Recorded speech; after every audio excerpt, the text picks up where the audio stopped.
Australian Workplace Culture, a guide for newly arrived migrants. This series of presentations is divided into sections, starting with a particular definition of culture before moving on to workplace culture in particular. We look at some of the areas where Australian workplace culture is different and how this impacts on your career success. The presentation is designed around investigating the differences in communication styles, social behaviour and attitudes to work, hierarchy and leadership between cultures. In particular, the material in the presentation focuses on issues to do with cross-cultural communication, recruitment, workplace communication styles, social behaviours, organisational communication, attitudes to work, hierarchy and leadership, success in the Australian workplace, employer expectations, and tips for career success. Culture, at its simplest, is the way that we do things. Everyone has a culture, and our culture is so natural or normal to us that we are rarely aware of it. Culture is the set of values and beliefs that we learn from childhood that determine our way of thinking and acting. Cultural norms can be dynamic and changing due to processes such as globalization. Australia is a country of multiple cultures with a broad-minded, liberal and comprehensive society. Australian culture is based on ideas such as equality, productive diversity and cultural respect. In Australia, as in every location, our culture affects the way we approach our work and our career path. So, what are the components of workplace culture? Workplace culture comprises issues such as communication styles, social behaviour, and attitudes to work, hierarchy and leadership.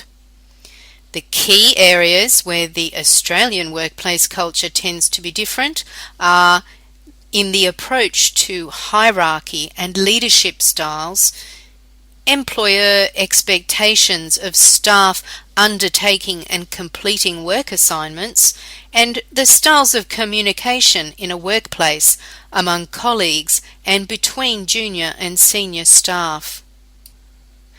Communication styles differ between cultures.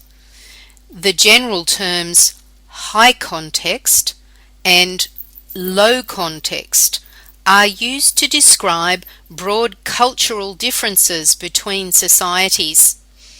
In high context culture, such as Chinese, French or Indian culture, a lot of the information that passes between people is subtle and must be read through the physical context of the situation or is already internalized in the person.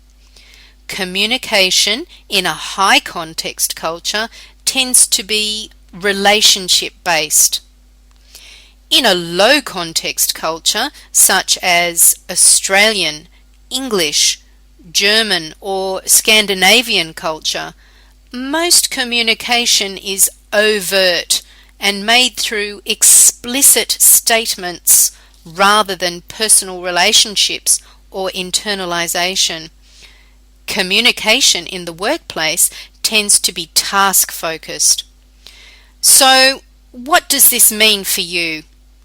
Migrants coming from a high-context culture, such as China or India, can be at a disadvantage when competing for employment with local candidates if they do not recognise and understand the different cultural behaviour patterns that govern the Australian workplace. When it comes to getting a job, migrants coming from a high context culture such as China or India can find that their behavior in an interview situation is often misinterpreted by recruiters. Issues such as reluctance to make eye contact, unwillingness to contradict or question recruiters or employers, and stiff or formal body language may be interpreted by the recruiter as showing little enthusiasm, confidence, or interest. In low-context, individualistic cultures such as Australia, job interviews are meant as a way of meeting and getting to know each other, and the interviewee is expected to ask questions and express themselves. Let's look at some specific differences that can help boost your interview success. In a high-context culture, such as China or India, a curriculum vitae or resume tends to be long, elaborate, and detailed, whereas in a low-context culture such as Australia, the resume must be kept succinct and brief. Most of the relevant information will be exchanged verbally during the interview. The resume is simply a selection and reference tool. Personal space in a high-context culture, such as China or India, is closer.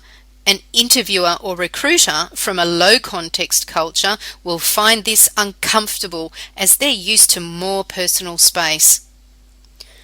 Eye contact is very important in a low-context culture like Australia.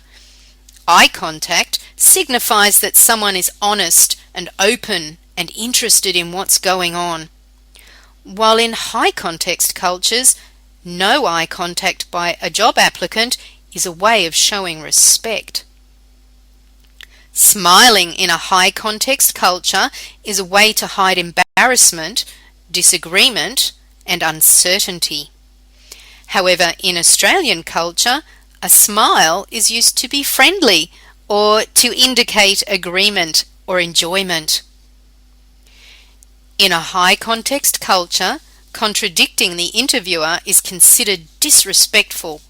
However, an Australian interviewer will see an applicant who offers opinions or clarifies issues as being assertive, strong, and independent, all desirable qualities. Body language, such as hand movements when talking, are seen as aggressive in a high-context culture. However, hand movements when talking in Australia are seen as being vibrant and interactive. It's important in an Australian recruitment situation to ask questions or request clarification of issues and to provide clear but detailed answers to questions. This is very different to a high-context cultural behaviour where few questions are asked and answers tend to be short and to the point. In general, high-context cultures such as China or India are relationship-based rather than relying on talking or discussion. In an Australian recruitment or workplace situation, an interviewee or employee is expected to talk, offer suggestions or ideas, and ask relevant questions. To not do so reflects poorly on the person's ability to function as a team member in the workplace. That concludes part 1 of our series of presentations. In the next presentation, we'll take a look at workplace communication styles, social behaviour, and fitting in. Thanks for listening.